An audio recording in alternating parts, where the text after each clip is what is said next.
હા, રિક્ષાવાળા પણ આપણા ભારત તો ખરી ને. હે રિક્ષાવાળા પણ ભારતમાં જ રહીએ ને. આ ભારત દેશમાં રહીએ અમે. હા બોલો. તમને લાગે છે આજના ટાઈમમાં ભ્રષ્ટાચાર વધી રહ્યો એવું? હવે બેન તો હવે આ તો જો રાજકારણ છે, કદાચ હોય ખરું ના હોય. હવે દેશમાં એવું રાજકારણ ચાલે એટલે રાજકારણમાં કોઈને કહી શકાય નહીં. આજે સુરેન્દ્રનગરના કલેક્ટર, નાયબ મામલતદાર આ બધા 1500 કરોડના કૌભાંડમાં એમના પર આરોપ લાગ્યા છે. તમને શું આરોપ લાગે? લાગેલા છે એટલે આમાં કેવું છે બેન, જો મેં જાણતો હોય એ પ્રમાણે તમને કહું કે આમાં કેવું છે કે પોલીસ કમિશનરથી સામાન્ય કોન્સ્ટેબલ સુધી હપ્તા બાંધેલા હોય.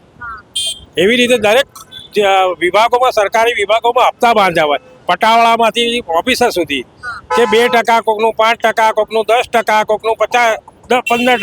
એટલે આવી ટકાવારી પ્રમાણે ઉપરથી નીચે સુધી જે ભ્રષ્ટાચારની રકમ આવે ને એ બધી બાંધેલી હોય છે. હવે આમાં કેવું છે કે એકબીજા ઓફિસરને બનાવ ન બનતો હોય અથવા તો કોઈ બનતું હોય એવું અણબનાવ જેવું, તો એને ફસાવાની માટે, તરકીએ માટે આ લોકો આ પ્રયાસ કરે છે.